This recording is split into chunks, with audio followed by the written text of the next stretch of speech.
Bom dia. Iniciando a sessão de julgamento da 7ª Câmara Julgadora do Tribunal de Impostos do Estado de São Paulo, do dia 16 de fevereiro de 2023, a qual está sendo gravada e será disponibilizada posteriormente. Vou iniciar a sessão do sistema de parte.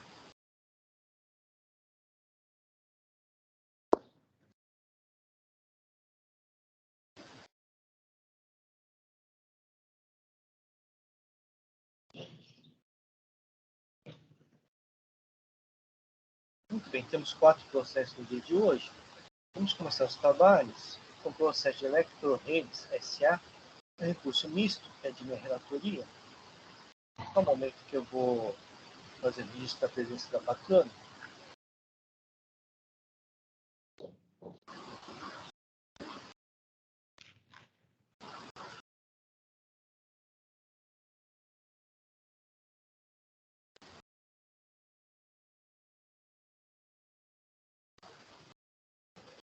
Doutora Luciana, como é um recurso misto, eu teria que fazer o registro da doutora. Então, precisaria do nome completo? Luciana Carvalho Duarte.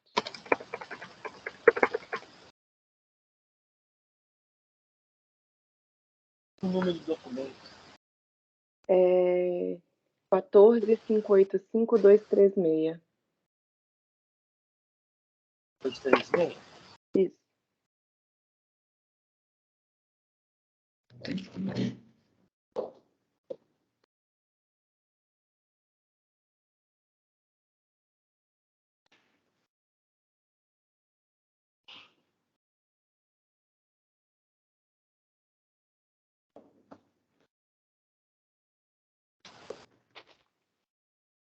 Bem, é um recurso ordinário? Um momento só.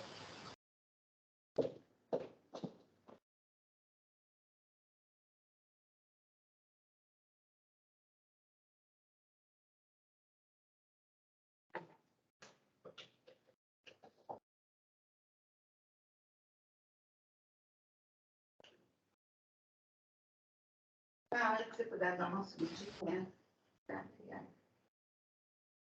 Um momento que você vai repetir a retificação desse voto, um momento só.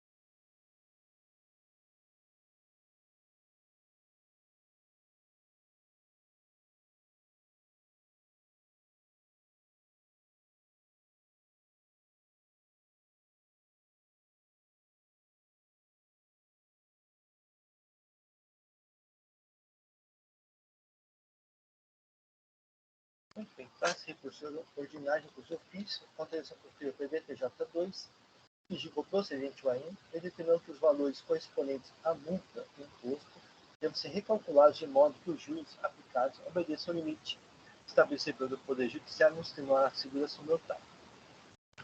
São duas acusações fiscais.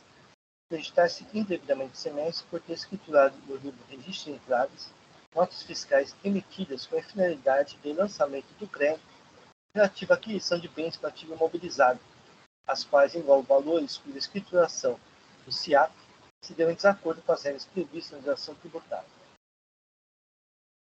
Segunda acusação fiscal, acreditar-se indevidamente semestre por ter escriturado no livro Registro de Entradas notas fiscais emitidas com a finalidade de lançamento do crédito relativo à aquisição de bens para ativo imobilizado, os quais englobam valores apurados no CIAP decorrente da entrada de veículos e acessórios não relacionados diretamente com a atividade econômica praticada pelo contribuinte.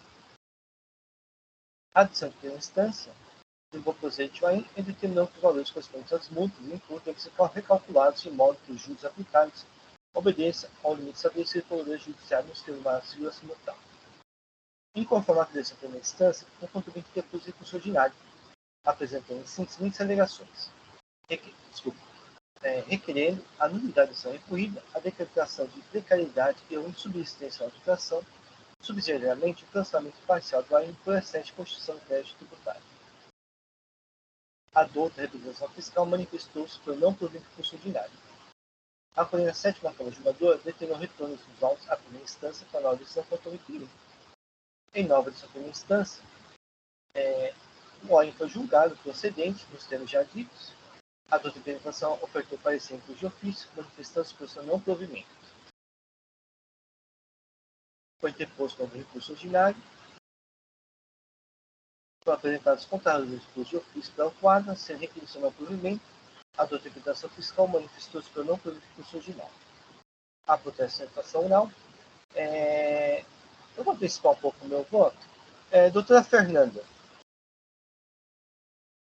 Pois não, doutor. No dia de hoje, eu não vou julgar o mérito, porque minha proposta é uma conversão de julgamento em diligência.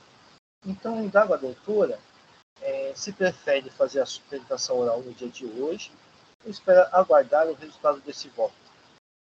Aguardar o resultado desse voto. Então, eu vou passar ao meu voto. Inicialmente, para esclarecimento da matéria de fato e maior segurança da decisão, entendo que a recorrente deve, no prazo de 30 dias, contados a partir da publicação da decisão, elaborar a planilha de modo a indicar o demonstrativo do fisco, folha 64, as diferenças individualizadas obtidas pelo laudo de folhas 13.466 a 13.480, e não englobadamente como realizaram as folhas 13.478 a 13.479, em que foram somadas as diferenças a favor e contra o contribuinte. Então, basicamente, doutora Fernanda, há um laudo, em que, nesse laudo, no demonstrativo do laudo, pelo que eu percebi, ele juntou diferenças que seriam favoráveis ao contribuinte e contra o contribuinte também. O que eu gostaria é que fosse separada as diferenças obtidas pela empresa de auditoria separadamente. Correto? Está sem som, doutora Fernanda? Perfeito. Tá? Porque do jeito que está, a gente não consegue julgar, como são várias situações diferentes, então cada uma a gente deveria julgar separadamente. Perfeito. Do jeito que está, a gente só consegue julgar englobadamente. Perfeito. Tudo bem? Então a diligência é nesse sentido. Então, após a apresentação fiscal para a manifestação, eu vou fazer nova correção desse voto aqui também, passar por um erro aqui de citação.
Bem, o voto está registrado, o processo está em discussão.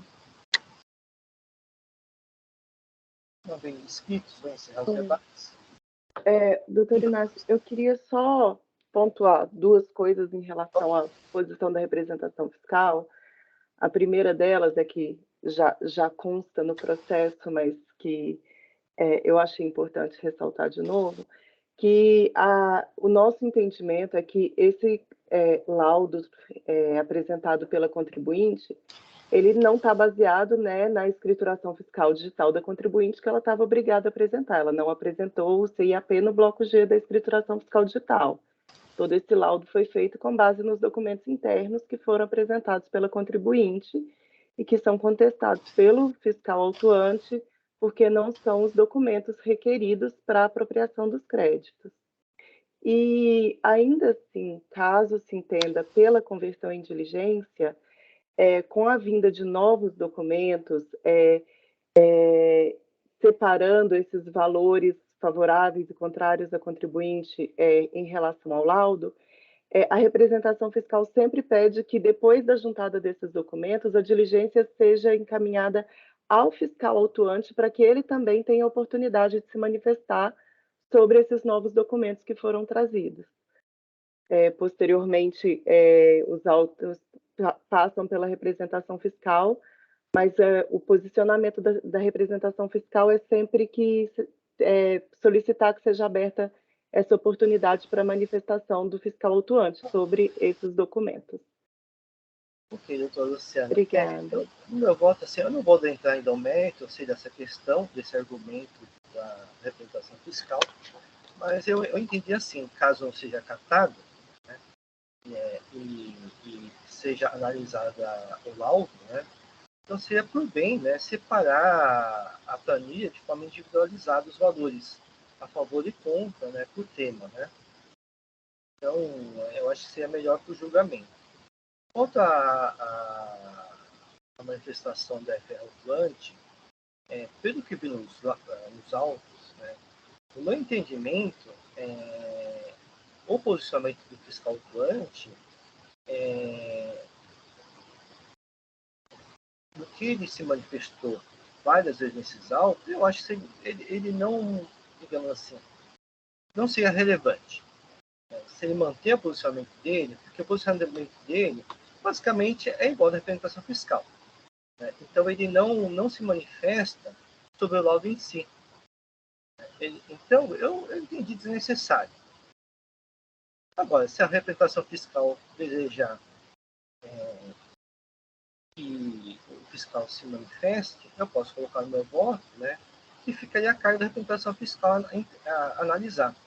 É mais por uma padronização dos entendimentos e, ainda que o fiscal não tenha adentrado a análise do laudo anteriormente, talvez com esse pedido de diligência ele considere que ele vislumbre uma possibilidade de que a Câmara opte pela consideração do laudo, que ele entende que não deveria ser considerado, e passe a analisá-lo, mas, de qualquer forma, é o entendimento de que é o curso da análise das provas.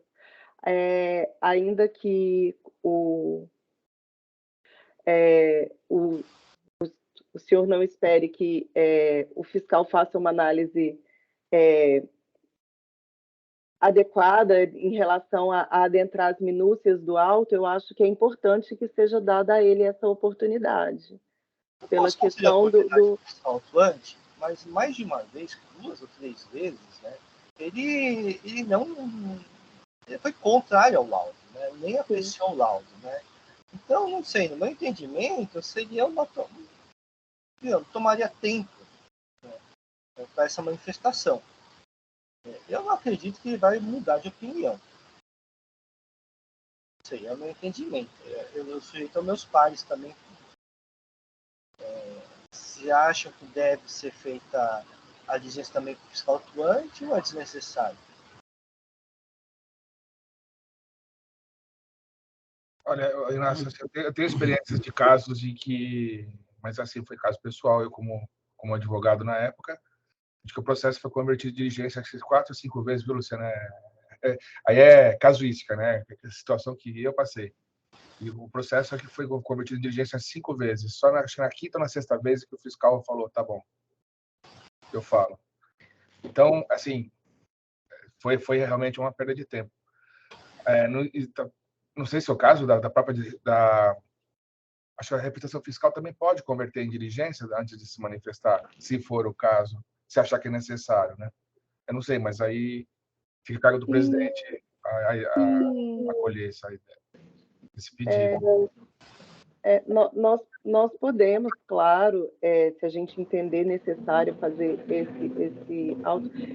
essa diligência antes da nossa manifestação, é mais em questão de respeitar a questão do contraditório, enfim, já que que está sendo feita uma diligência para ser juntada, né, uma nova prova pelo contribuinte, o risco seria que houvesse a manifestação do fiscal.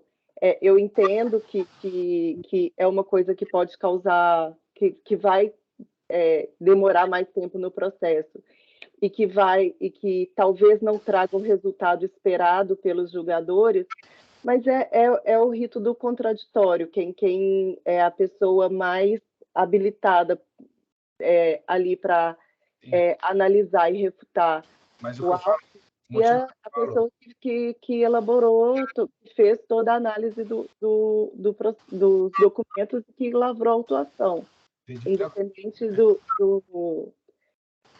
o motivo da minha manifestação, sabe o que é, Luciana? Se você olhar lá na folha 13.538, o fiscal gasta um bom tempo para explicar que ele não vai olhar o laudo. Então, ele já apresentou justificativa em mais de uma página, deixando claro que é um documento que ele não vai analisar.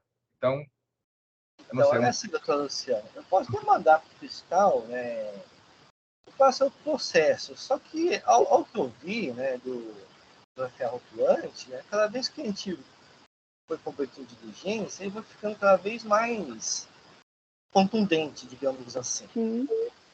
Então, não sei. Eu gostaria que a gente pudesse ter as manifestações em si, mas não é sempre que acontece. Eu vou, de qualquer forma, formalmente, vou mandar para o fiscal atuante, para cumprir uma formalidade, e tentar evitar eventual, sei lá, a ligação de nulidade, ou coisa assim, né? Graça, se você colocar nessa uma ressalva de que a situação de acolher ou não o laudo ficará a cargo de decisão da Câmara, né? Então, que ele pelo menos faça a análise e a Câmara decide se acolhe ou não o laudo, ele não entra novamente nessa discussão. Por a 13.538 diante, ele começa a falar do porquê que não vai aceitar o laudo, enfim. É que eu estou entendendo, presidente, que a gente precisa de uma análise mais profunda, mais analítica mesmo. E ele fala de uma forma muito superficial. Vamos fazer o seguinte, eu vou mandar para a FR só uma manifestação para evitar eventual utilidade posterior. Eu vou fazer essa observação que o doutor Alexandre sugeriu. Tá?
Só o finalzinho do voto, eu vou fazer a leitura. Após a FR para a sua manifestação, observado que o acatamento ou não do laudo será decidido pelo julgamento, sendo assim desnecessárias quaisquer considerações sobre essa matéria, em sequência da representação fiscal para a manifestação. Tudo bem? Então, assim, só evitar que o FR atuante repita o que ele já falou mais de uma vez no processo.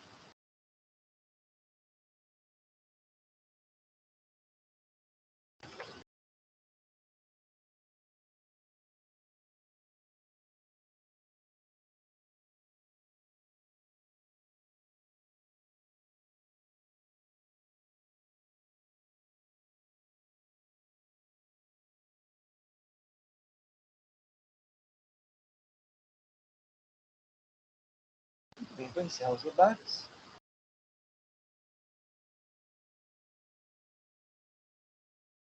Vou verificar o quórum de presença.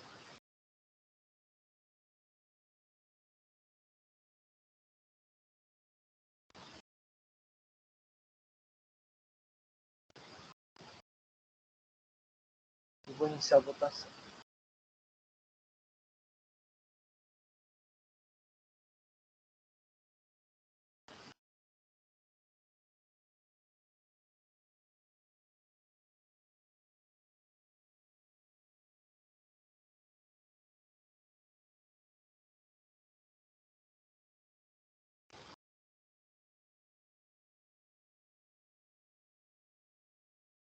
Encerrada a votação, então o processo foi convertido em diligência nos tempos do meu voto. Então, doutora Maria Fernanda, a doutora pode fazer a sustentação lá no retorno dos autos à Câmara Julgadora. Obrigado pela presença. Obrigada, bom dia a todos.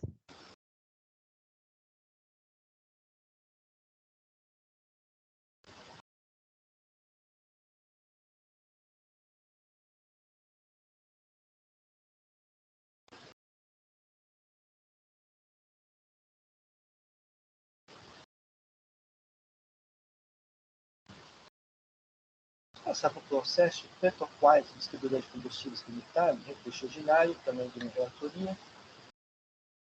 Esse é o momento que eu vou fazer o risco da presença do Taquiano.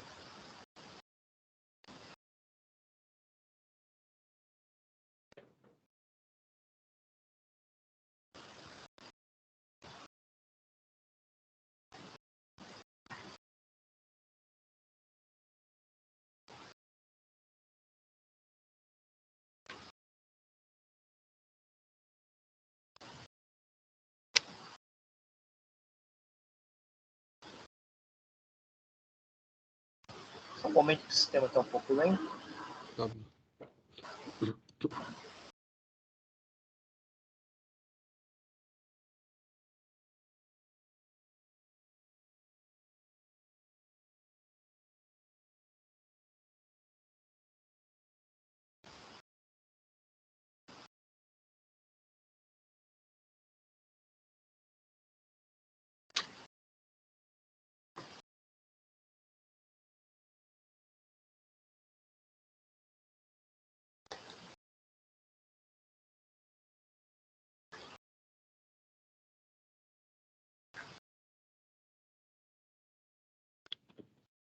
Bem, o recurso ordinário são duas apurações fiscais. Deixar de pagar ICMS mediante via de arrecadação estadual, DARF, no valor mensal apurado relativo a 10% do valor do imposto tratado de documentos fiscais de venda de etanol e hidratado combustível, uma vez que não estava credenciado na Secretaria da Fazenda no período. Deixar de pagar ICMS-ST mediante apuração da diferença entre o valor mensal recolhido no período mediante GAD e o valor mensal apurado pelo ofício relativo a operações de venda de etanol e hidratado combustível, uma vez que não estava credenciado na Secretaria da Fazenda. Deixar de escriturar notas fiscais de entrada que são mercadorias e operações tributadas. Deixar de escriturar notas fiscais de entrada que são mercadorias e operações não tributadas. Deixar de escriturar conhecimento de transportes e prestações tributadas, onde constava como tomador de serviço. Adição primeira instância do procedimento ainda. Inconformado pela primeira instância, o contribuinte depois do recurso ordinário, requerendo o cancelamento da agente fiscal, a anulação do AIN, a improcedência da autuação, a relevação e cancelamento da multa.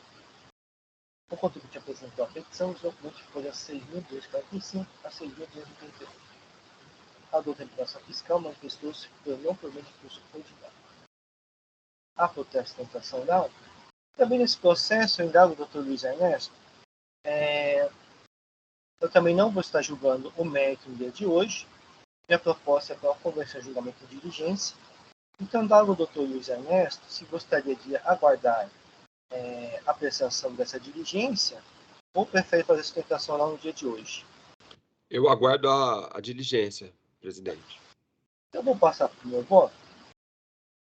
Inicialmente, o laudo apresentado nas folhas 6.277 a 6.279, a requerente alega que, abre aspas, o erro foi, ao invés de considerar como base de cálculo o valor dos produtos para então aplicar o MVA, o FIS considerou o valor total da nota fiscal para então aplicar o MVA, Ao proceder dessa forma, o fisco indevidamente alargou o bate-cálculo do ICMS-ST, uma vez que, enquanto o valor total de tributos não está incluído o valor do ICMS-ST, o valor total fiscal do ICMS-ST já está incluído.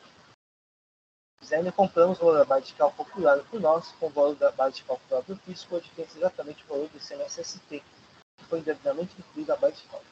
Então, basicamente, o contribuinte alega que no cálculo do fisco, MVA, o fisco utilizou o valor total da nota fiscal em que já estava incluído o ICMS-ST, o que deveria ser excluído para esses cálculos. Então, volto a dizer, analisando o demonstrativo de folhas 551 a 830, verifica-se que há situações em que o cálculo mediante a aplicação do MVA calculado pelo fisco é superior ao cálculo mediante o preço médio ponderado ao consumidor final, PMPF, ou seja, a periodização recorrente pode eventualmente influir na agência fiscal. Assim, para esclarecimento da matéria de fato, convém o julgamento de diligência para manifestar se houver atuante sobre a matéria e, caso necessário, permite eventuais novos cálculos da agência fiscal, após que seja concedida a oportunidade para a manifestação do quadro no prazo de 30 dias. Por fim, a dúvida da representação fiscal passa a manifestação. Eu estou exposto como julgamento em diligência desses termos. E assim que eu vou.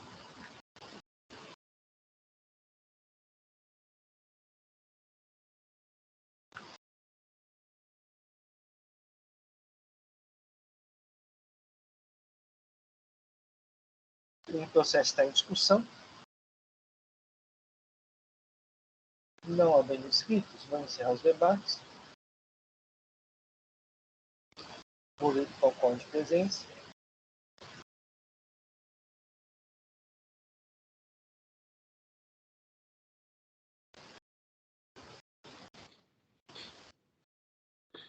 Vou iniciar a votação.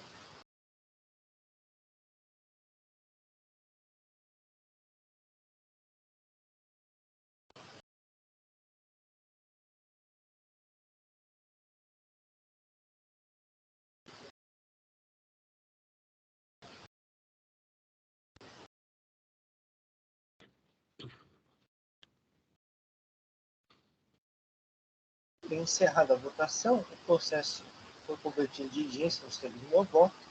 Então, doutor Luiz Ernesto, o doutor poderá fazer a sustentação oral ao tempo que os votos retornarão a essa instância. Obrigado pela presença. Eu que agradeço, presidente. Bom feriado a todos e bom dia. Obrigado, bom dia. Tchau, tchau.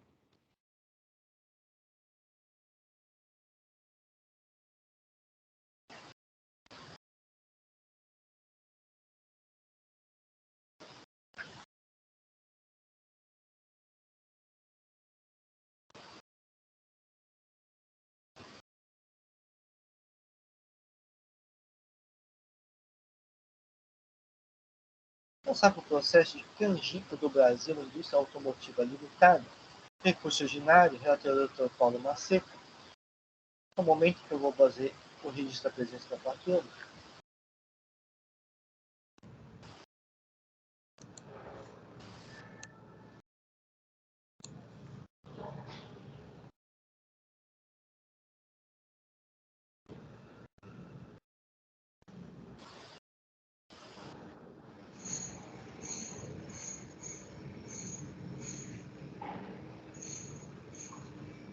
Muito bem, doutor Paulo Macedo nos apresenta os autos. Deixa eu ver. Bem, o AIM tem somente uma infração, que é transferir créditos de ICMS em hipótese não permitida pela legislação e em desacordo com o regime especial número tal. A autuada apresenta a defesa, o auditor fiscal se manifestou, teve decisão de primeira instância que julgou procedente o AIM, a autuada entrou com recurso ordinário e teve as contrarrazões do recurso ordinário. Quanto às alegações da autuada em seu recurso ordinário, acho que o patrono é até mais apto para descrevê-las. E é esse o relato, presidente. Obrigado, doutor Paulo. Então, doutor Rafael, fique à vontade para realizar a sustentação oral. Tudo bem. Bom dia, doutor Inácio. Bom dia, doutor Paulo e demais presentes. É um prazer estar aqui na sessão da 7ª Câmara Julgadora. Eu vou tentar ser o mais breve possível na sustentação oral, uma vez que a gente tem o objetivo de focar em apenas 2 pontos. Como bem adiantado pelo doutor relator, a infração que está em discussão aqui é uma infração de transferência, de suposta transferência indevida de créditos para estabelecimento da Toyota via regime especial. Então, a Toyota ela possui hoje um regime especial que autoriza ela a receber de seus fornecedores essa transferência de crédito. O que aconteceu durante o período de fiscalização? No curso do período de fiscalização, o agente fiscal ele identificou algumas discrepâncias nos valores e notificou a Canjico, que é a hora recorrente, para que ela apresentasse as planilhas de recomposição dos valores, demonstrando a origem dos créditos. A partir do momento que ela apresenta esses valores, o fiscal identificou uma suposta transferência maior, no montante de R$ 9.325.000 reais. Com isso, ele imputou multa também de 50% e o auto de infração chegou a aproximadamente R$ 15.700.000 reais. O que acontece? Qual é o ponto de matéria fática que a gente gostaria de focar nessa sustentação oral? É a seguinte questão: a partir do momento que houve a identificação da transferência a maior, a própria Toyota foi notificada, após a lavratura do auto de infração, a Toyota ela foi notificada acerca dessa transferência, desse recebimento de créditos a maior, para que ela efetuasse o estorno desses valores para a Canjico, sem que houvesse a inclusão de multa.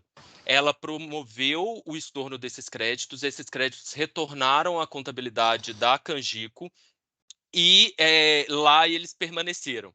Então, assim, os efeitos da transferência indevida, eles foram mitigados em termos de tributo, uma vez que a Toyota ela jamais utilizou esses créditos, promoveu o estorno e esses créditos retornaram à contabilidade da Canjico. O que acontece, e o nosso ponto aqui, que a gente gostaria de reforçar considerando que houve o estorno desses valores e esses créditos retornaram à contabilidade da Canjico, e que em nenhum momento há questionamento se esses créditos da Canjico são legítimos ou não para o seu uso próprio, a gente entende que, na verdade, o auto de infração ele deveria ter sido retificado, com a exclusão do montante que está sendo exigido a título de tributo, uma vez que não houve creditamento indevido em nenhum momento. Houve a mera transferência, essa transferência foi objeto de estorno, esses valores retornaram à contabilidade da Canjico, então os efeitos de compensação que existiriam perante a Toyota, que aproveitaria desses créditos no âmbito do regime especial, eles foram totalmente mitigados. Então esse é o primeiro ponto que a gente gostaria de destacar. Há o reconhecimento, inclusive pela fiscalização, quando da resposta à nossa impugnação e das contrarrazões ao recurso ordinário, de que houve o estorno desses valores e de que esses valores retornaram à contabilidade da Canjico, que inclusive posteriormente fez um pedido para compensar esses valores, uma vez que eles eram oriundos de operações legítimas e que nunca foram questionadas. E esse é o principal ponto que a gente gostaria de chamar a atenção aqui nesse julgamento. Olha, os valores eles foram de fato transferidos indevidamente, a empresa reconheceu que por um erro de cálculo na apuração dos valores, ela efetuou uma apuração maior desses créditos que foram transferidos, passíveis de transferência para a Toyota. Esses créditos foram estornados, retornaram, não geraram um recolhimento a menor para a Toyota e também não geraram recolhimento a menor para Canjico. E esses valores eles foram incluídos na autuação antes que fosse determinado o estorno. Então foi por isso até que lá na impugnação a gente havia feito uma preliminar para que houvesse a revisão de ofício do auto de infração com a exclusão desses valores em razão da ocorrência de um novo fato. E o outro ponto que a gente gostaria de chamar a atenção é, considerando que a empresa ela tem essa parceria com a Toyota há mais de 10 anos, nós estamos falando de um regime especial que ele começou a ser negociado, na verdade, em 2014, então há praticamente 9 anos. Nunca houve um equívoco nos cálculos para essa transferência indevida. Se seria possível também, a recorrente gostaria de requerer também a aplicação do 527A para redução das penalidades, uma vez que a penalidade está totalizando em 5.900.000 reais. Então, é uma penalidade muito elevada, não houve ausência de recolhimento do tributo no presente caso, não houve nenhuma indicação de que poderia ter ocorrido dolo, fraude ou má-fé. Não há um prejuízo concreto em termos de recolhimento do tributo para o erário. Existe sim uma falha que ela foi retificada e toda essa operação foi desfeita, não gerando nenhum prejuízo para o Estado. Então, o nosso primeiro requerimento, e vou me limitar a isso, seria para que fosse acolhido, dado provimento ao recurso para excluir o montante do tributo exigido, uma vez que ele foi objeto de estorno pela Toyota, que era a receptora desses créditos, bem como para análise de uma eventual redução da penalidade, considerando o preenchimento dos requisitos do artigo 527A. Era isso que eram esses pontos que eu gostaria de trazer a atenção de vocês. Obrigado.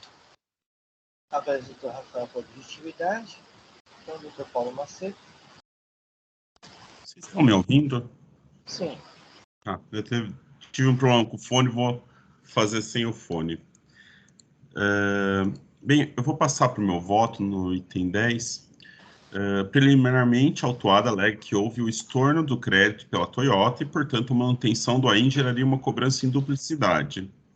Tal argumento não pode ser acatado. Inicialmente, o estorno feito após o lançamento do AIN não tem o condão de invalidar o auto de infração. O AIN foi lavrado em 3 de maio de 21 e o estorno, de acordo com o documento juntado às folhas tais, ocorreu em 31 de agosto do mesmo ano.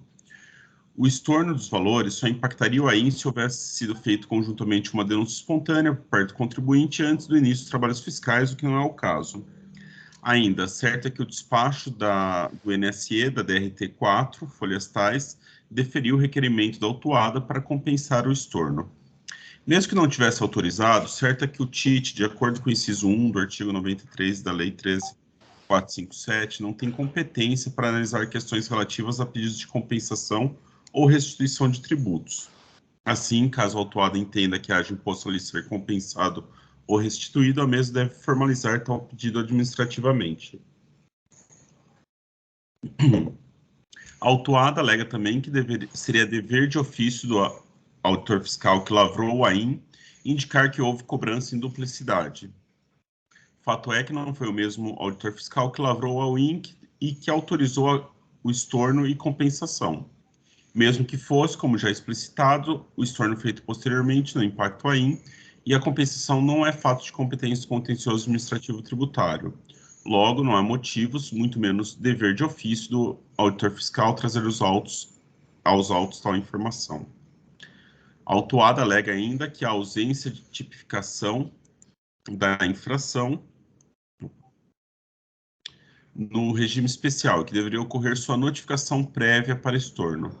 Tal alegação também não deve ser acatada. Temos que entender que a infração é a transferência de créditos a maior do que o autorizado no regime especial da destinatária. Ora, a transferência de créditos pelo estabelecimento é vedado, salvo exceções previstas em regulamento pelo artigo 46 da Lei 6374.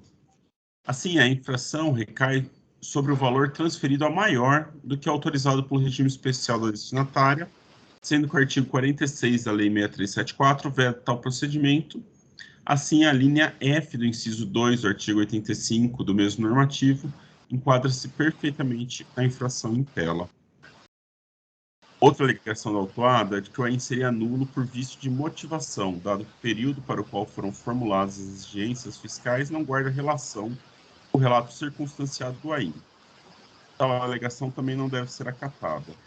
Apesar do auditor fiscal autuante ter informado no relatório circunstanciado que a autuada foi aderente ao regime especial de 11 de 2016 a 12 de 2017, ao passo que o correto seria a data final de 12 de 2018, todas as provas dos autos indicam a data de término como 12 de 2018, evidenciando o mero erro de digitação no relatório circunstanciado. E mais, no relato da infração é especificado que a infração ocorre pela transferência de créditos estar em desacordo com o regime especial número tal. Assim, o erro de digitação no relatório circunstanciado não gerou prejuízos à defesa, visto indicar o número correto do regime especial. A alegação da autuada de nulidade parcial do AIM por erro nos valores transferidos ao maior pela recorrente também não deve ser acatada. A divergência ocorre entre o valor apurado por suposta auditoria interna da autuada, os quais diferem do valor constante nos documentos fiscais da própria autuada. Não trazendo qualquer indício de que os valores dos documentos fiscais apresentados no demonstrativo 1 do AIM estão equivocados, somente informando que os valores da suposta auditoria interna divergem, não há como acatar tal alegação. Também não deve ser acatada a alegação de ilegalidade no cálculo da multa sobre a base atualizada dos juros de mora, pois o TIT possui jurisprudência sobre esse assunto, especificamente a súmula 13, e tem razão autuada na limitação da taxa de juros da Selic, dada a nova redação da súmula 10. Aqui eu saliento que a aplicação das multas de ambas as súmulas é obrigatória, né? Vincula a nossa decisão. E a alegação da autuada de desproporcionalidade da multa não merece prosperar, pois as multas são calculadas segundo a Lei 6374, que faz com que a exigência da multa esteja amparada em norma válida, vigente e eficaz, não podendo ter sua aplicação afastada por essa Câmara Julgadora. Por fim, frente ao pedido da autuada de redução ou relevação da multa, temos que analisar o artigo 527-A do RICMES, o qual mostra ser necessário que a infração tenha sido praticada sem dolo, fraude ou simulação e não implique falta de pagamento do imposto. O mesmo normativo obriga a análise cumulativa do porte econômico e os antecedentes fiscais da autuada. No presente caso, a exigência do imposto, como se vê no campo 35 do AIM, folha 3. Dessa forma, não é possível a aplicação do artigo 527-A. Ante o exposto, conheço do recurso ordinário e ele dou parcial provimento, somente para limitar os juros à taxa Selic. É assim que eu voto, eu vou registrar meu voto.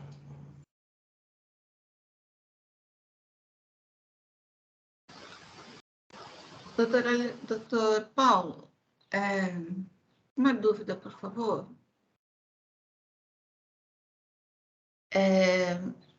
Quando o senhor fala a exigência do imposto no campo 35 do AIM, mesmo na conta fiscal que deu esse imposto a recolher? Ou em razão do estorno depois de... Na verdade, o auto de infração ele exige imposto, né, doutora Maria Anselma? Quando você vai ver o cálculo, ele é feito partindo do valor original do tributo, né? E acrescido de juros e multa. O que eu entendi, a pretensão da recorrente é que o auto de infração exige um imposto, né, que se o crédito transferido, a pretensão da recorrente é que seja desconsiderado esse valor do imposto, porque houve o estorno, até deferido pelo INSS, aí restaria apenas a multa pela transferência indevida, a qual a recorrente pretende a redução da multa. É isso, doutor Rafael? É isso mesmo, doutor Inácio. Isso Só mesmo. uma dúvida.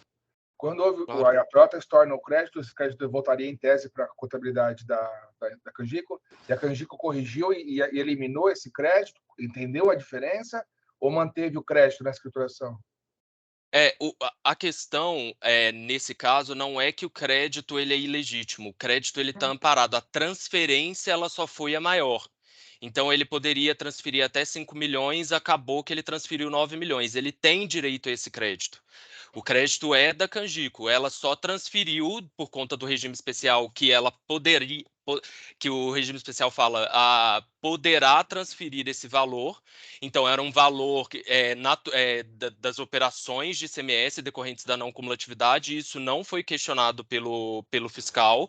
Ele tinha esse crédito acumulado, ele transferiu esse crédito para a Toyota, houve a identificação de que o montante encaminhado era superior àquele autorizado pelo regime especial.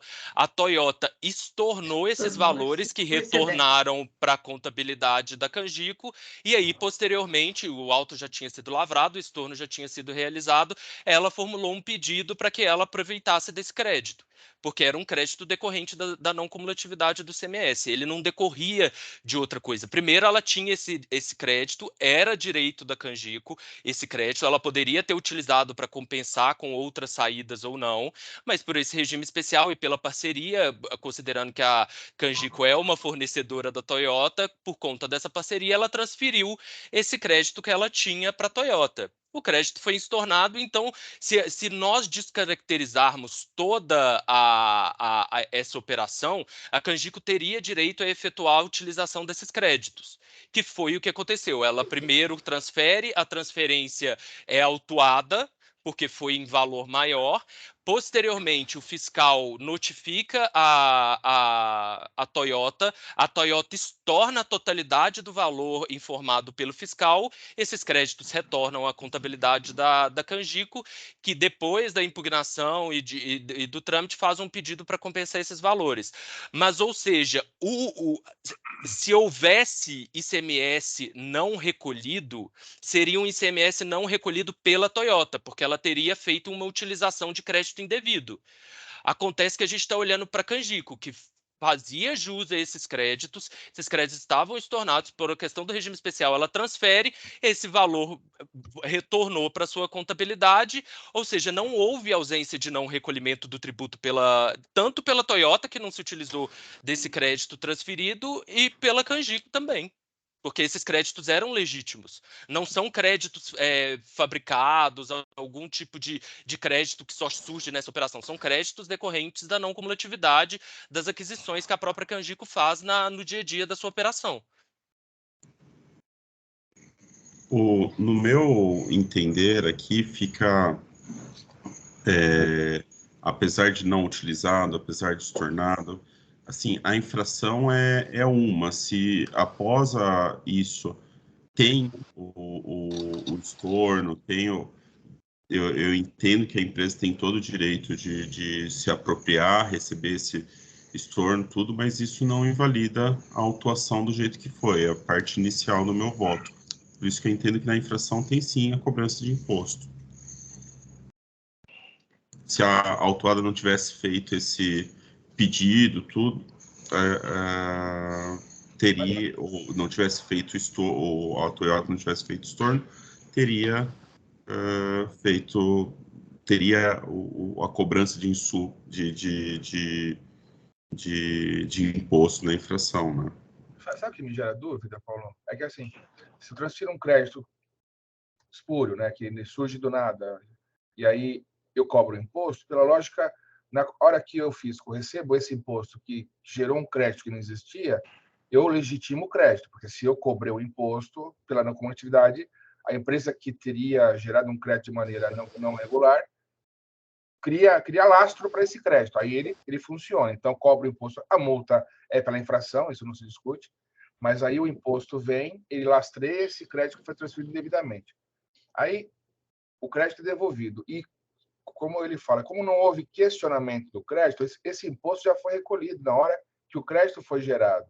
Então, essa empresa, Canjico, ela compra a mercadoria, ela gera o crédito, aí ela transforma em crédito acumulado. Toda essa transferência do crédito que está na Receita Fiscal para se formar o crédito acumulado, ele passa por uma verificação de que as entradas foram legítimas. Se foram legítimas, esse imposto foi pago na entrada.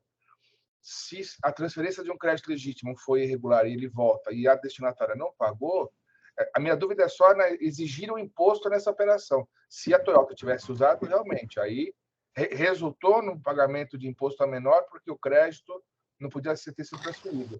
Mas na hora que ele volta para a escrita, é como se eu estivesse questionando as entradas dele, e isso não foi questionado. Exatamente. Não é isso. Doutor Rafael, é um esclarecimento.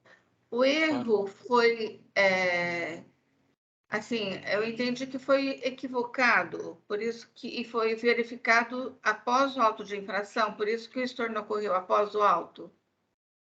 Não, foi iniciado o processo de fiscalização, o fiscal solicitou esclarecimentos acerca dos valores que foram transferidos para a maior.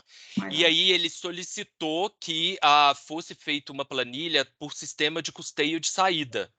Essa planilha foi apresentada e aí o fiscal entendeu que a Canjico tinha direito a transferir, por exemplo, 2 milhões de reais, ela acabou transferindo 11 milhões. E exigiu o estorno desses valores, porque a Toyota não poderia receber esse crédito. E aí, após a lavratura do auto e o protocolo da impugnação, o fiscal notificou a Toyota para ela estornar todos esses valores, na verdade, antes da impugnação, para estornar todos esses valores foram estornados e retornaram à contabilidade da Canjico. Eles nunca foram utilizados pela Toyota para abatimento do imposto devido por ela. Tá. Mas, doutor Rafael, pelo que você falou, esse estorno foi depois do lançamento, da lavratura do auto de infração. Sim.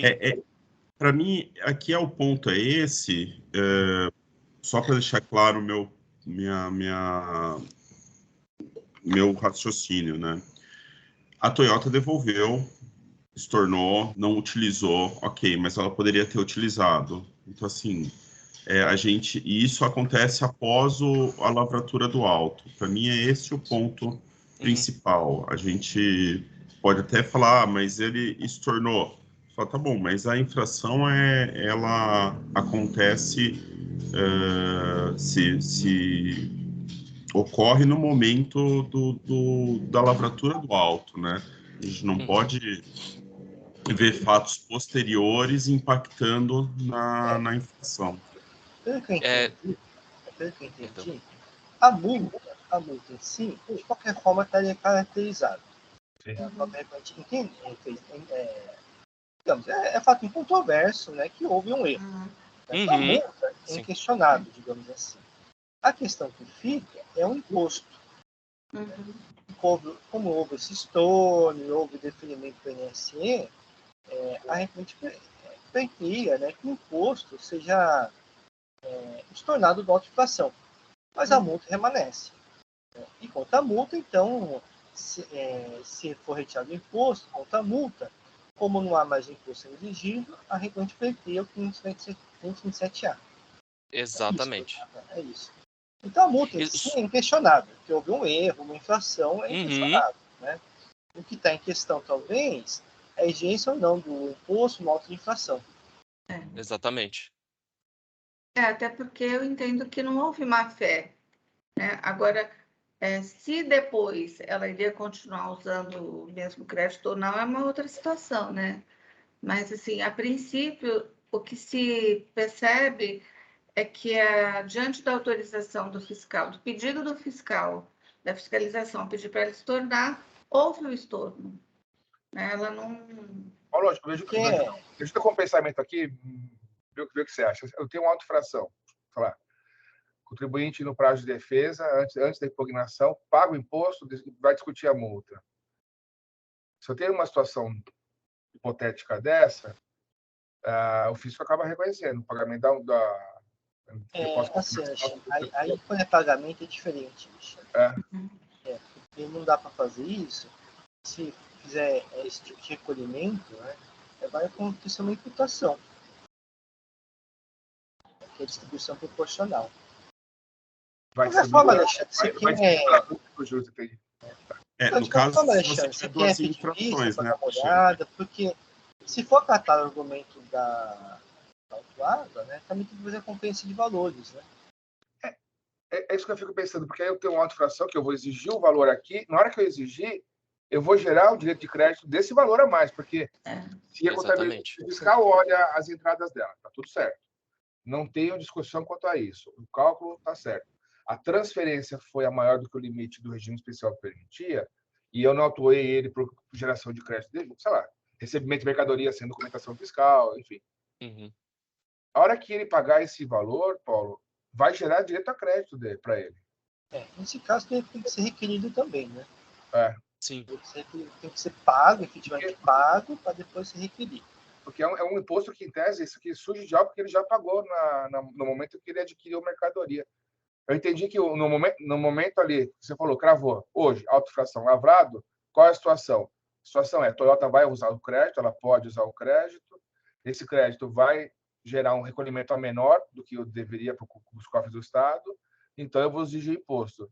Pago o imposto aqui pela empresa que remeteu o crédito para a Toyota pode usar o crédito, está certinho. Mas na hora que a Toyota estorna o crédito e manda de volta, aquele imposto que está sendo exigido, se for recolhido, vai gerar mais um crédito, exatamente daquele valor, na contabilidade da empresa. E a gente não pode corrigir isso em julgamento, Inácio? Não sei, Alexandre. Quer pedir vista para analisar melhor? Eu juro para vocês que eu estou com muitas mais dúvidas do que certeza aqui nessa situação. Não sei. Olha, Ou você ou o doutor Marcelo pede vista, a gente reflete melhor sobre a situação. Não quero entrar no mérito, óbvio que eu acho que quem, se tiver interesse em tirar de vista, faz todo sentido, mas eu pensei até em complementar meu voto, porque eu vejo que a empresa ela tem outros 6 autos de infração lavrados contra ela. Então, mesmo superado isso, eu entendo que a empresa não tem bons antecedentes fiscais para aplicar o 527A. Se for esse o ponto, eu posso complementar aqui com 2, 3 parágrafos, falando sobre esse ponto, mas se quiserem tirar em vista, daí eu vou manter o voto do jeito que está, até por praticidade. São infrações iguais, doutor Rafael? Dos demais, eu não posso afirmar. Não está sob meu patrocínio. Tá.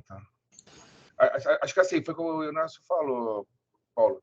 Talvez o 527A não possa ser aplicado no que é multa, por conta do proibitivo da lei, mas também teria que analisar. Agora, a questão do imposto em si, a exigência do imposto, é que fica complicado. E eu posso fazer apenas um esclarecimento? Desculpa a interrupção. Doutor Paulo, a gente, da parte da recorrente, a gente entende que esse argumento, ele não vai... o fato de eu ter a lavratura do auto de infração e o posterior estorno, posteriormente à lavratura do auto de infração, não necessariamente invalida o auto de infração. Isso eu acho que todos nós podemos concordar. O ponto é, depois do auto de infração, e com o estorno, esse tributo não existe mais. Por mais que tenha uma questão de formalidade, de primeiro ter sido lavrado o auto e depois ter sido realizado o estorno, agora que o recurso está sob julgamento do TIT, se o TIT ele pode conhecer da verdade material dos autos e das provas acostadas, de que a exigência desse tributo ela é indevida aqui, porque houve o estorno, não há nenhuma discordância do fiscal, tanto na origem quanto em resposta ao recurso ordinário, de que o estorno aconteceu. Então, se o meu crédito que eu havia transferido era legítimo e ele retorna à minha contabilidade, e se ele não foi utilizado pela Toyota, não há imposto a pagar. Ainda que esse fato seja um fato superveniente e que não enseje a nulidade do auto de infração, fato é que, pela verdade material, eu não posso ser exigido 2 vezes, porque esse tributo já foi recolhido e o meu crédito era legítimo na minha contabilidade. Era só esse ponto que eu queria esclarecer. Me gerou uma dúvida agora. Existe um reconhecimento pelo fisco, no andar do processo, de que a Toyota formalizou o estorno do crédito? Existe um reconhecimento disso aqui no processo? Existe. Tá. Porque... E a questão da multa, sim, a gente entende, a gente reconhece tanto na impugnação quanto no recurso ordinário que houve um erro. Sim. Eu entendi isso também. A empresa reconhece que errou. Não está justificando a conduta. Né? A minha dúvida é só isso mesmo, Paulo, é na exigência do imposto, se isso poderia ser modificado agora em fase de julgamento. Também eu tenho dúvida quanto a isso, porque no momento da lavratura, a situação, de fato, é a que você falou. Hoje eu tenho um crédito transferido, que a Toyota pode utilizar, e se ela utilizar, vai gerar um recolhimento menor de imposto. Então, para eu compensar esse imposto que não entrou no caixa do governo, quem cometeu a irregularidade vai pagar esse imposto, né? Geraria o lastro dessa transferência que foi feita. Se o próprio fisco reconhece que a Toyota estornou e o crédito volta a Canjico, e não há dúvidas quanto à geração desse crédito no momento da compra dos insumos, enfim, se a gente tem proibição, a gente não poderia regularizar isso nessa fase de julgamento. A minha dúvida é só essa. Ok. Só para te dar um retorno, Alexandre, que você perguntou, dos outros 6 autos de infração, 4 são por crédito indevido e 2 são por escrituração irregular. Eu não entrei muito no detalhe, só bati o olho. Tá. Aí chega o problema do crédito, da geração do crédito.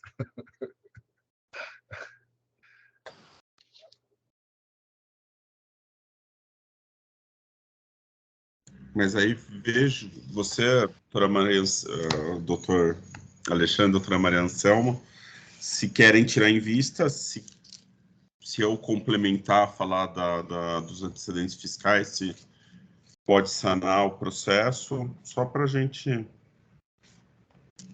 Não, é que o debate foi bastante saudável, assim, esclarecedor também, né? Com relação aos fatos em si. Ocorre que eu não vejo aí, assim, tanto o problema do imposto, claro, mas também, eu diria, a boa-fé, né, do contribuinte, embora os outros autos, ele também não teve culpa, talvez erro de escrituração, a gente sabe como isso ocorre, talvez não, assim, existe uma má-fé.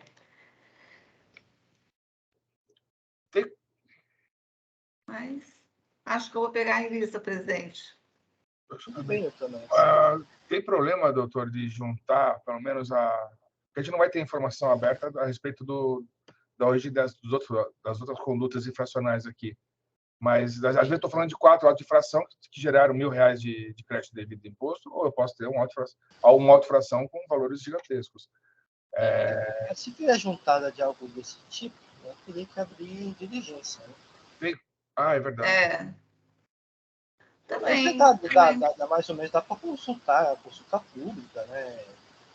Pela inscrição estadual do contribuinte, é possível consultar a autenticação que ele tem. Sim. Toda a doutora quer pedir vista, pode solicitar. Eu vou pedir, vou analisar melhor, presidente, para sentir um pouco mais Embora eu vi o processo, né? Eu li o voto do Dr. Paulo, mas realmente assim o debate foi bastante esclarecedor, mas eu ainda vou dar uma olhada, se o senhor me permitir. Só vou pedir assim, doutora Anselma, não sei qual que vai ser entendido a leitura, mas caso acolher a pretensão da autuada, né, teria que dar uma conferência dos valores estornados com os valores exigidos na auto-infração, né?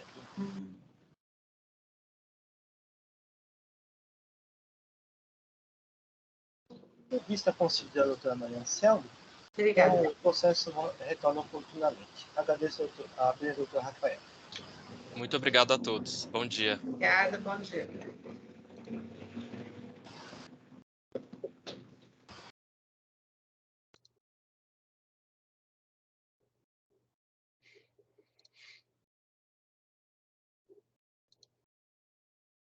Vou passar para o processo de Almar Cosméticos Limitada, recurso ordinário, relator doutor Alexandre. É o momento que eu vou fazer registro da agência do patrono.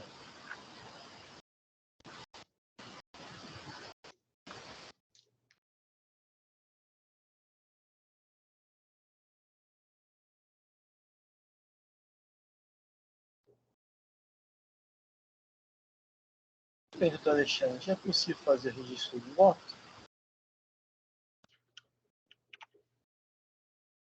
Já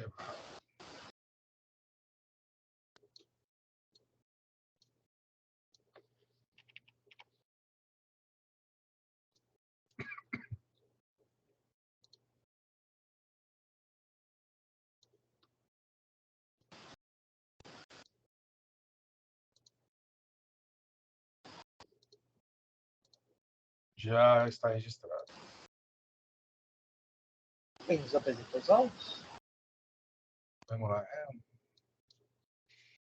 A Almar aqui, a empresa ela é autuada pelo fisco em 7 infrações diferentes, todas elas relativas a deveres instrumentais, né, operações acessórias. No item 1 e 2, ela é acusada de falta de escrituração de notas fiscais relativas à entrada de mercadorias do estabelecimento.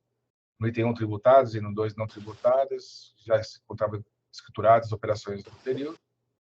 No 3 e 4, falta de registro deixou de efetuar registro eletrônico dos cupons fiscais emitidos por meio do equipamento ECF. No item 5, deixou de escriturar no livro de saídas os cupons fiscais emitidos, por ela emitidos, mas de operações não sujeitas a pagamento de imposto. E nos itens 6 e 7, entregou mercadorias a consumidor final, desacompanhada de documentação fiscal hábil. Os cupons foram extraídos tanto da EFD, né, no item 6, quanto da memória fiscal do equipamento do contribuinte no item 7. E foram desclassificados pelo fisco porque eles não foram registrados eletronicamente. Houve duas diligências no processo, sanadas pelo fisco, e a decisão de primeira instância mantém o auto-infração na íntegra, apenas fazendo a limitação dos juros à Selic por conta da mudança do funcionamento do TIT em relação a esse assunto. Isso vem tratado pela súmula 10 do TIT. A contribuinte apresenta o recurso ordinário, e no recurso ordinário, só 2 matérias são veiculadas: decadência de parte das acusações fiscais e ausência de dolo, fraude e simulação nas declarações fiscais da recorrente em atenção à infração do item 4 do auto-infração. E esse pedido é feito para que se busque a limitação da multa do item 4 ao que é estabelecido pelo artigo 89A da Lei 6374, aquele limite de 1% das operações dos últimos 12 meses. Então, o recurso só se restringe a analisar essas 2 matérias. Acho que seria isso, um breve resumo, presidente. Então, doutor Caio, fique à vontade para realizar a sua votação oral.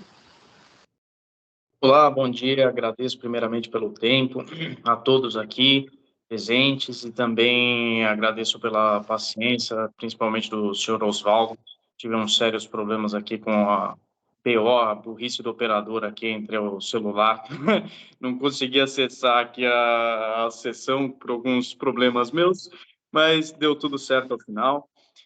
Serei bem sucinto, na realidade, nesse caso, como muito bem explanado pelo senhor relator Alexandre Dias, nós estamos impugnando somente 2 pontos do auto de infração, principalmente pelo fato de que a autuação é somente acerca de deveres instrumentais e não há qualquer tipo de fraude fiscal nesse caso. Não houve nenhum tipo de dano ao erário público, notadamente pelo fato de que não tem ICMS a ser recolhido. Houve uma série de problemas dentro da empresa. A empresa tem uma operação bastante grande, né, volumosa na realidade. Ela não é grande em pecúnia, mas ela é bastante volumosa, tendo em vista que trata de cosméticos. Então, ela teve uma séria problemática com relação às suas operações. E dentro das suas operações, por óbvio, constam a parte da contabilidade. Nesse momento, eles tiveram esse imbróglio jurídico e tiveram uma série de repercussões, dentre elas esse auto de infração. Só que não houve nenhum intuito de pagamento a menor, não houve intuito de fraudar algum tipo de fiscalização, não teve dolo da empresa, tanto que houve, inclusive, 2 fiscalizações posteriores, depois até do fisco, não foi constatado mais nada, não foi constatado nenhum tipo de problemática na empresa nesse sentido. Tanto que da autuação, apesar de bastante alta, e esse inclusive é um dos fatos que nos espanta e nos traz bastante indignação, é o fato de, mesmo só por conta de uma obrigação acessória, a gente está recebendo uma autuação de tamanha vulta. São 3 milhões de reais, não é algo muito coerente, nem mesmo aceito na jurisprudência, nem mesmo pela legalidade, tendo em vista que é uma empresa que só tem uma autuação fiscal.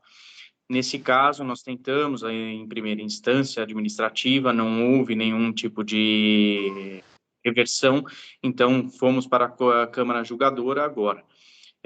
Pretendemos que esse auto tenha uma multa relevada ou pelo menos reduzida em grande monta, em virtude de toda a situação que já foi exposta, e que esperamos também que a parte decadente seja excluída desses autos. Acho que não tem nem muito que continuar na parte da decadência, que ela é bastante evidente e ululante, inclusive.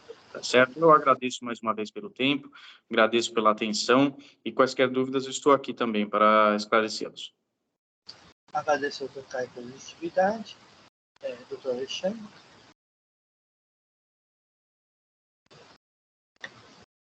Salvo engano, está sem som, né? Desculpem. Vamos lá.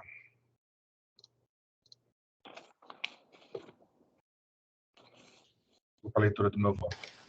Analise inicialmente a preliminar de decadência de parte da exigência fiscal.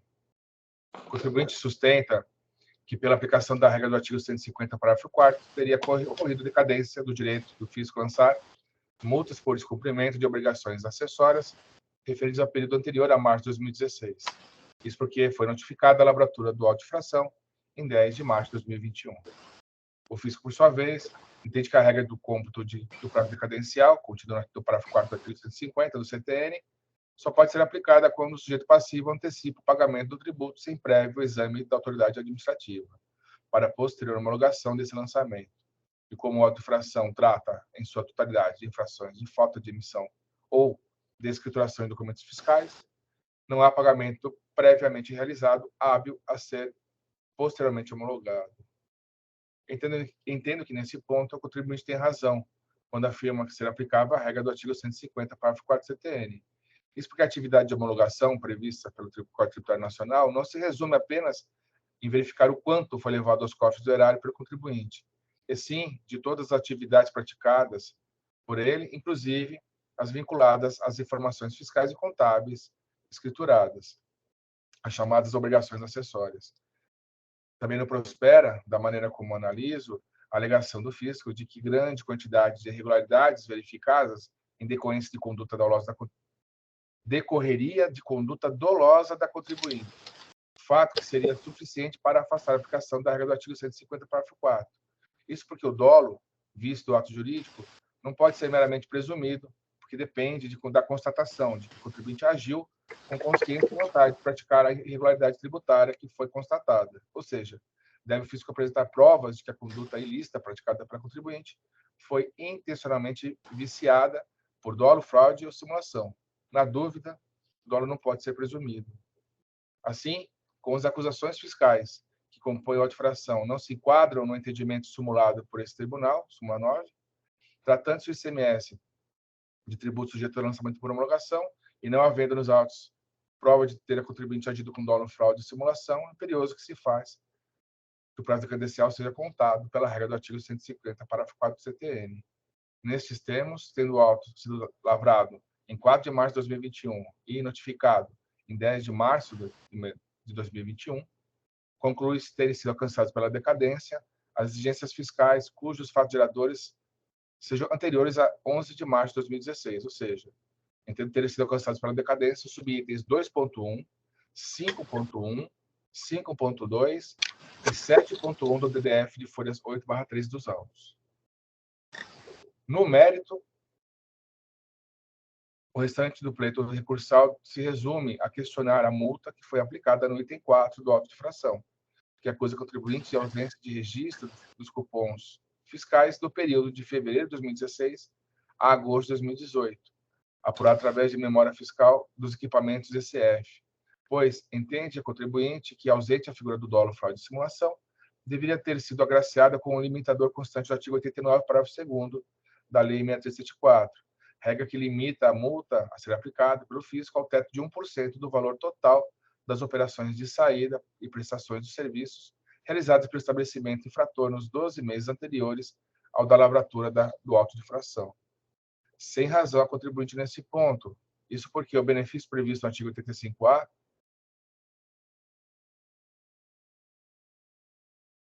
apenas a ausência do dolo, fraude e simulação no agir do contribuinte. Vejamos. Aqui eu leio o parágrafo 2º. Não se aplica o disposto nesse artigo, a redução ou a limitação da multa a 1%, né, que o caput trata. O parágrafo 2º diz: não se aplica o disposto nesse artigo na hipótese de, item 2, não fornecimento ao fisco das informações econômicas fiscais exigidas pela legislação relativas a operações ou prestações, e no item 3, fornecimento incompleto das informações econômicas fiscais exigidas pela legislação relativas a operações ou prestações não regularizadas, mesmo após a notificação do fisco para a complementação. Sigo no meu voto. Como visto, a limitação do valor da multa estabelecida pela regra do artigo 85A só poderia ser deferida se a infração praticada não decorresse de dolo, fraude e simulação, e desde que a contribuinte tivesse fornecido ao fisco, na íntegra, as informações econômicas fiscais exigidas pela legislação, relativas a prestações, operações ou prestações. E é fato descrito textualmente na infração do item 4 que a contribuinte deixou de fornecer as informações solicitadas pelo fisco. Assim, não comporta provimento o pleito de limitação da multa do item 4 ao teto de 1% do valor das operações de saída e prestação de serviços realizadas nos 12 meses anteriores à lavratura do auto de infração. Os demais itens da acusação fiscal não foram enfrentados pela contribuinte na peça recursal, devendo prevalecer, portanto, o quanto decidido pela decisão de primeira instância administrativa.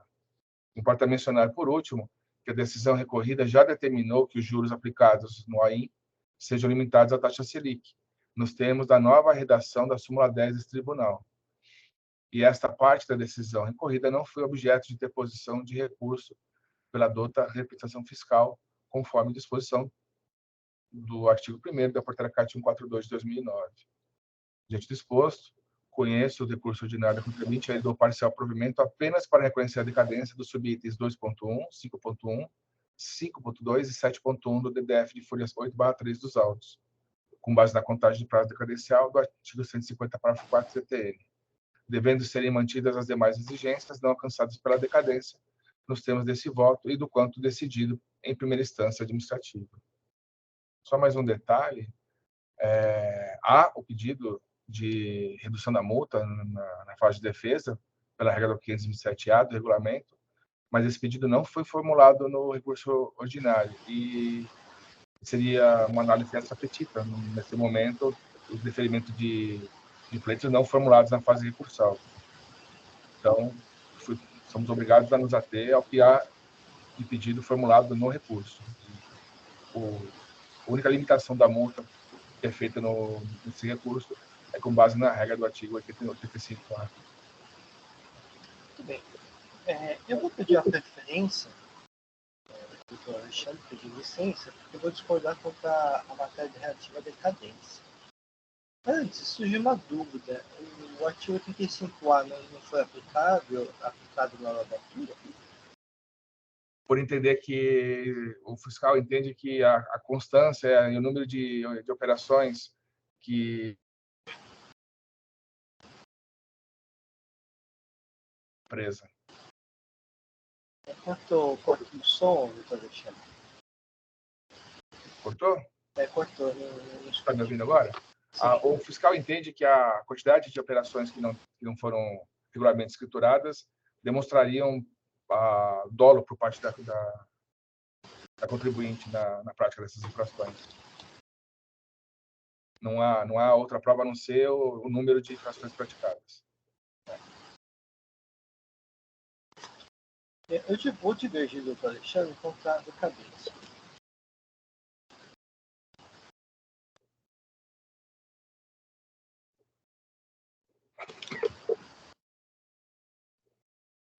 Alexandre, eu só fiquei com uma dúvida. Eu estava batendo o olho nos autos, mas eu acho que o doutor consegue me esclarecer mais rapidamente.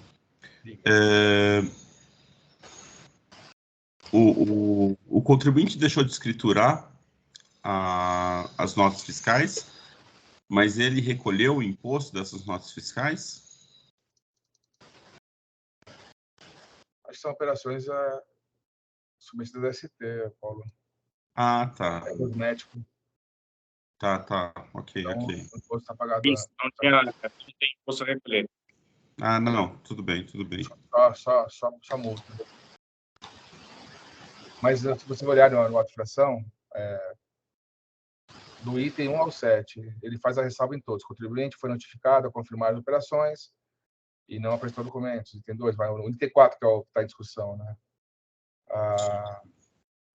Observações, vamos lá.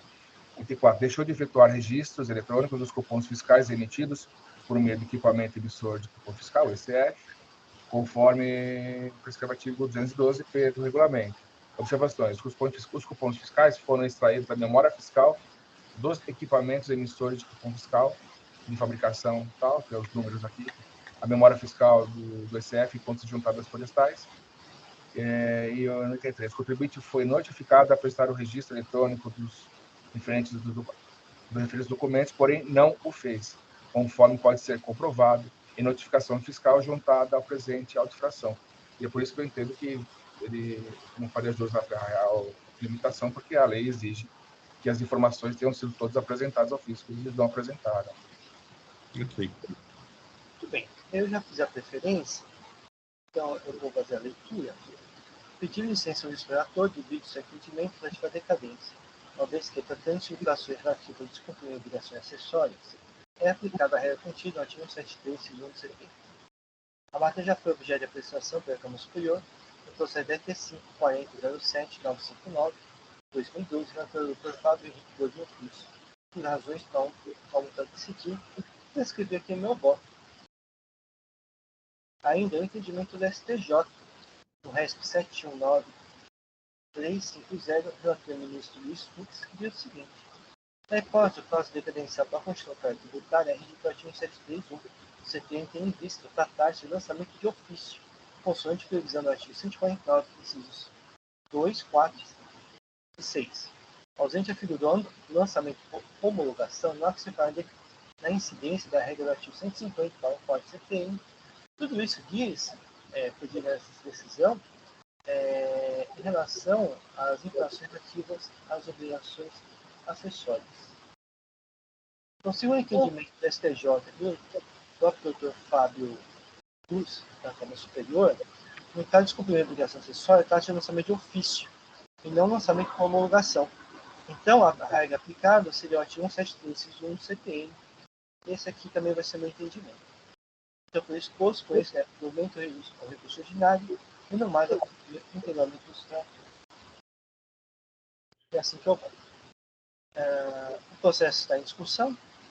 Inácio, eu vou manter meu voto, porque eu penso o seguinte: o lançamento de ofício vem com base na análise da contabilidade, da análise da estrutura fiscal e contábil da empresa. Isso faz parte do que a gente costuma chamar de deveres acessórios, né, obrigações acessórias, e tanto que a multa é aplicada só com base nessas irregularidades. Então, eu tive que verificar toda essa atividade paralela, que não seja a efetiva de recolhimento do imposto. Eu, fiscal, vou lá e analiso todos os deveres instrumentais do contribuinte e, com base na irregularidade desses deveres instrumentais, eu aplico o lançamento de ofício para corrigir os lançamentos por homologação que haviam sido feitos. Então, ele emite o cupom fiscal, mas não a escritura, ele emite notas fiscais, também tem foto de registro do item, mas nesse caso específico aqui, são cupons que foram emitidos. Se são emitidos, eu tenho atividade praticada sujeita à posterior homologação.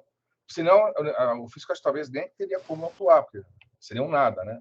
Então, eu acho que esse conjunto de atividades que é chamado de deveres acessórios, as obrigações acessórias, também faz parte do lançamento por homologação. O ICMS é um lançamento por homologação e acho que nesse ponto a aplicação do 154 só poderia ser afastada pela figura do dolo, fora de simulação, e que não é o caso aqui. Eu entendo que a postura da Câmara Superior, mas eu não concordo com esse ponto de vista, porque senão eu não vou ter mais situações aqui que sejam submetidas ao 154, a não ser uma diferença ou outra de imposto, acho. Mas, enfim, eu respeito o entendimento diverso, longe de querer ter razão em tudo, mas eu mantenho o meu voto pela aplicação do 150, presidente. Muito bem. O processo entra em discussão.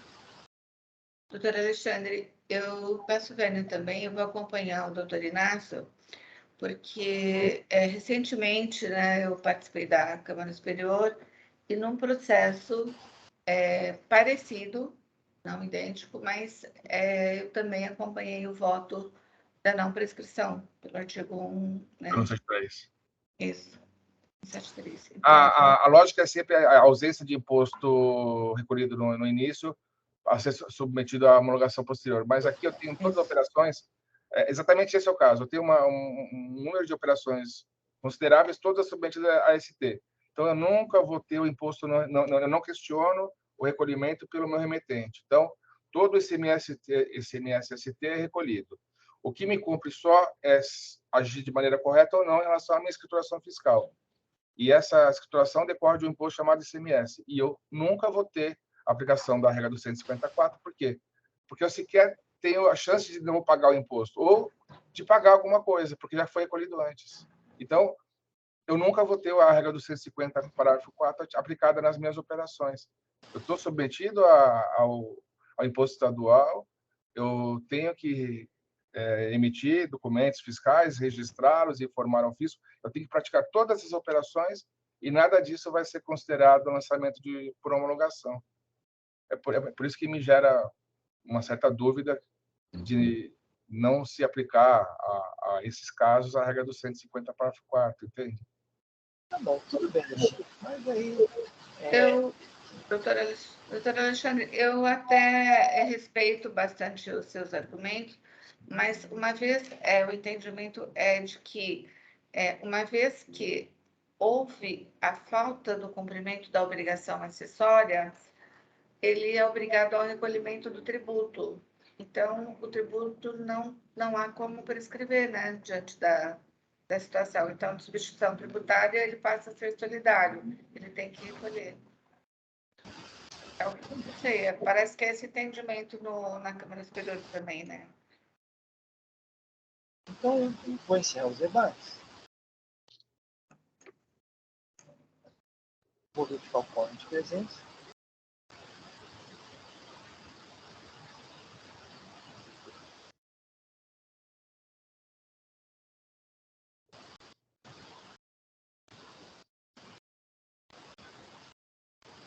Iniciar a votação.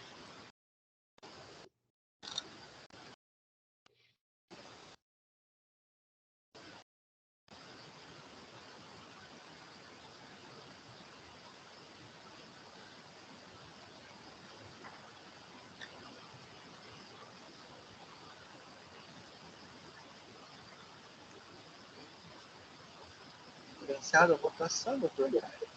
Com maioria dos votos, 3 votos a 1, prevaleceu meu voto, então o recurso ordinário foi conhecido e não provido. Agradeço, doutor Caio. Agradeço pelo tempo, um bom trabalho a todos, um bom feriado também. Tchau, tchau. Obrigada, doutor Caio. Doutor.